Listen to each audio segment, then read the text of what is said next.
Hello, my dear children, and welcome back. I know, exams are just around the corner, and you're all working so hard. So today, let's do a super quick, super easy revision of a really important chapter, social movements. We're going to cover everything you need to know to score full marks, all in just a few minutes. Are you ready? Chalo, let's start.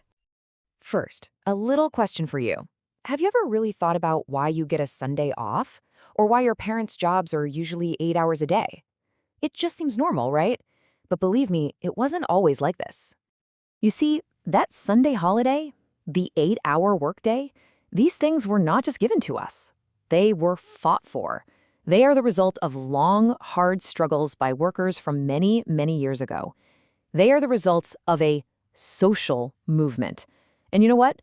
Almost every right we enjoy today has a powerful story of struggle behind it. So, what is this thing called a social movement? What are the main ingredients? Let's break down the simple fundas, the basic ideas that you absolutely have to know for your exam. The definition is actually very simple, and for your exams, simple is always best.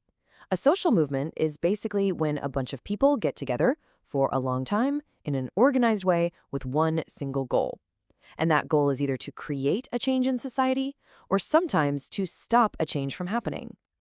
To make it even easier, just remember these three things. A movement must have these. First, it's a long-term thing, not a one-day protest you see on an Instagram reel. That's called sustained collective action. Second, it needs to have organization. It can't just be a random crowd. There have to be leaders, there has to be a plan. And third, and this is the most important, everyone must have shared goals. Everybody involved wants the exact same thing. Simple, right? Now, this is interesting. You know Newton's third law, na? Every action has an equal and opposite reaction. Well, it's kind of like that in society too. When one group starts a movement to change something, very often another group will pop up to stop that change. We call that a counter movement. The best example from our history books is when Raja Ram Mohan Roy fought to ban Sati. In reaction, another group, the Dharma Sabha, started a counter movement to protect the practice of sati. See? Movement and counter movement. Okay, enough fury. Let's get to the real stories, the examples from India. Now pay very close attention, my children, because these examples are super important for your exam questions. We'll start with movements about the environment and social class. Everyone loves a story, and the story of the Chipko movement is one you'll never forget. Just imagine, beautiful green forests in the Himalayas. For the people living there, the forest was everything. It was their life. They got firewood to cook their food and leaves for their animals to eat, all from this forest. But then, one day, everything was about to change. Big contractors, sent by the government, came with their axes and saws. Their plan? To cut down all the trees for business. Can you just imagine how scared the villagers must have felt? Their whole life was about to be destroyed.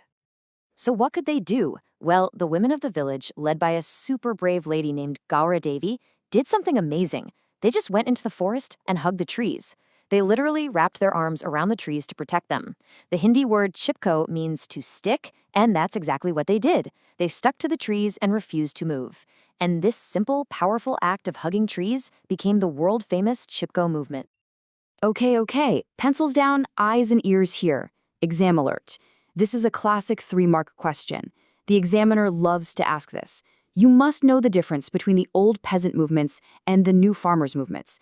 Let's make it crystal clear. Here you go. The perfect answer. You can even take a screenshot of this for your notes. So listen, the main difference is simple. The old peasant movements, before the 1970s, were mostly poor farmers fighting against their landlords, the Zamindars. But the new farmers' movements, after the 1970s, were market farmers fighting against the state, the government. They wanted better prices for their crops, so the enemy changed from landlord to the state. That's the key point. Brilliant. Now, it's very important to understand that not all movements are about land or money. Some of the biggest and most powerful fights are for something much deeper, for dignity and for equality. So let's talk about movements based on caste and gender. This is something we all need to understand with a lot of sensitivity. The word Dalit itself means broken or crushed. So the Dalit movement isn't just about getting better jobs or more money. At its very heart, it is a struggle for respect. It's a fight to be recognized as an equal human being and to remove the horrible practice of untouchability forever. It's a movement for dignity. Similarly, the women's movement in India has also changed over time. The first phase in the early days was about getting rights outside the home, like the right to education and the right to vote. But then, from the 1970s, a second, new phase started. This time, the fight was against issues that happened inside the home. Terrible things like violence against women, dowry deaths, and harassment. The fight became much more personal. And remember, this is a fantastic point for your answers. This struggle is not just for women. It's a struggle for a society that is fair to everyone, both men and women. A great modern example you can write about is the government's Beti Bachao, Beti Padhao campaign. It's a perfect example of how these ideas are still so important today. Phew, we've covered so much. You are all doing so well. Okay, now for the final sprint. A super fast recap of all the main points you need for the exam. Ready? Let's go. All right, just lock these 5 points in your brain. 1, a movement needs 3 things. Say it with me: sustained action, organization, and shared goals. 2, a counter-movement is the opposite reaction. It tries to stop the change. 3, the Chipko movement was about both stomach, livelihood, and the environment. 4, remember the big difference. New farmers' movements are anti-state, old peasant movements were anti-landlord. And 5, Dalit and women's movements are fights for dignity and equality. If you remember these 5 things, you are all set. And that's it. We've revised the whole chapter in just a few minutes. See? It wasn't that difficult, was it? You have all studied well, and you know this stuff. So please, walk into your exam with your head held high. Be confident. You've got this.